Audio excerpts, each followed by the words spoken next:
Now that we have experienced the Archon and the conclusion of the Vanguard zombie story, I think that we could try to figure out what's going to be going on with the future of this story and things that are going to be taken from this story and continued into the future of the Dark Aether story. Now, unfortunately for us, this isn't really that easy because the ending of this map did not actually have a cutscene, so it wasn't incredibly obvious that they were setting things up for the future. And another thing that was completely missing from here is the tie-in to the Cold War zombie story. Like, a lot of us thought we were going to see the Forsakens take power and defeat all the Dark Aether entities, but that was completely missing. Now, that may not have been obviously shown to us, but actually a lot of these things were hinted at throughout this map and even previous maps before that. As for the Cold War tie-in stuff, I'll probably make a separate video on that in the future, so definitely subscribe for that. But for now, what I want to focus on are the ideas of the Vanguard zombie story setup that are probably going to be returning in the future of this Dark Aether story. And we're going to go by 3 of these things one by one and talking about them and why I think they are pretty significant. And to start this all off, I want to talk about one that we've really known about for a long time now. And what these are the Dark Aether entities. I think that ever since the launch, we've been learning more and more and more about these Dark Aether entities and really the Dark Aether as a whole and kind of how it worked. And we really did learn a lot. And the reason I think that this is important, even though after the events of Cold War zombies, nearly all of the Dark Aether entities are all dead because the Forsaken went and killed them and absorbed their powers, I still think it's going to be important because I do think that there are a couple Dark Aether entities that are still alive that are more than definitely going to play a part in the future. And one of those specifically is Sporagmos, one that was hinted at the end of Forsaken, literally only giving us one piece of intel, just telling us about how he doesn't like the Forsaken and how he kind of secretly helped us beat him by giving us the Crystal Axe. And once we defeat the Forsaken, the old ones will rise again, and seemingly talking about these Dark Aether entities. And this is why I think Vanguard spent a lot of time talking about them and exploring the history of them, because they're going to be playing a part into the future. But that was kind of the obvious one, and to kind of move on to what I really think is kind of the biggest thing they were setting up for the future, and something that is most definitely going to play a major role going forward. And what this is the construct. Something we originally saw in Terra Maldicta, but we really didn't learn much about it until this final map.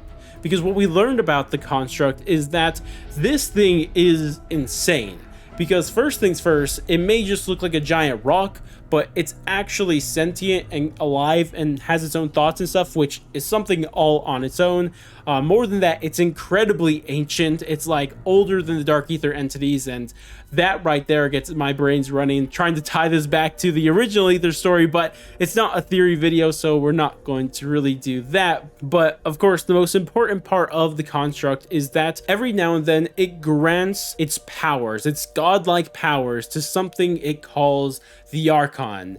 And yes, this is why the map was called the Archon, and that's what Cortifex was trying to become, to have the power of the Archon. And through the radios of the Archon, we actually learned about how powerful the Archons are and what they actually did in the past, because there's 4 known Archons that existed before, and they did some crazy things, like eradicating an entire species, a very powerful species. And then another Archon went and destroyed a moon in the Dark Aether, which is incredibly interesting and definitely something we'll probably have to talk about more in the future. But regardless, though, the overall point here is that whoever gains the power of the construct gains the power of the Archon, and they become incredibly powerful, and that's just not something you leave on the side.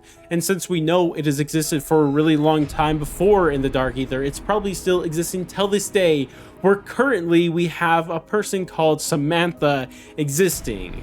Now, I'm not saying Samantha is going to be the one who becomes the next Archon or something like that, but I'm sure someone is going to try to do this in the future. But I guess we'll just have to wait and see.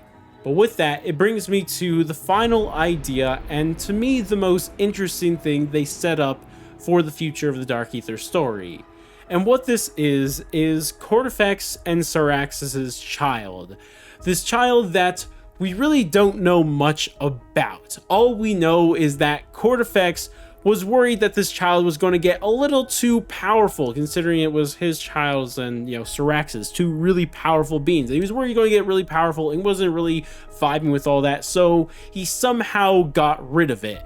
And of course, there's a whole story with Syraxis there that we're not going to talk about in this video, but overall, the point is that their child was somewhat abandoned and Cortifex did something to it. Now, of course, you just assume that Cortifex killed the child, but I highly doubt that's the case, because you just don't talk about the child just for it to be dead. That doesn't really make much sense. So to me, I do think that Syraxis' and Cortifex's child is going to be playing a part in the future of the Dark Aether story.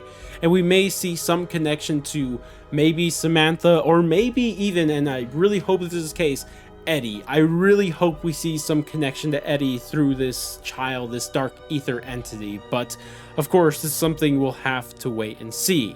Now, I was going to say something else here, and I know I shouldn't be changing up and talking about this because I said this isn't a theory video, but I do want to mention just one random idea that I think you should all keep in the back of your head for the next 2 years until we actually get Treyarch Zombies Return. But the thing is that I think we can all agree that this Dark Aether entity child is going to play a major role in the future of this story.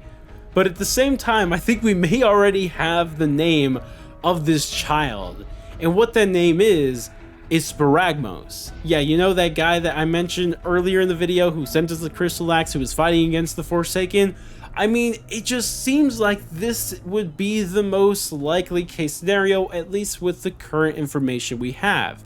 I mean, I know people are going around saying that it's actually the Mystery Box Bunny, which, okay, but to me, I think, at least now, I think this is our best guess. And if that is the case, I do think that maybe the 2 points that I've talked about here, with the first one talking about the Dark Aether entities and more specifically Sparagmos, may be tied into this one, which of course is the child of Cortifex and Syraxis. But again, that's just something we will have to wait and see. Either way though, these are the 3 things that I think are going to be continued from the Vanguard story into the future of the Dark Aether story. Sure, I imagine there's some smaller things here and there you could say that, oh, that's an idea that'll probably continue over, but to me, I think these are the 3 major things that are going to be continued into the future. But of course, I'd still love to hear what you guys think about all of this. Do you guys agree with me here on these 3 things, or do you think that I'm wrong here, or do you think there is something big that I'm missing that could be added onto this? I'd love to hear all of your thoughts and opinions down in the comment section below. Regardless though, that's going to wrap it up for me. If you guys did enjoy the video, definitely do all that normal YouTube stuff. Like, subscribe, bell, share, and all that good stuff. But I'm gonna go, and I'll catch you guys in the next stream, video, whatever the heck it may be. And laters, guys.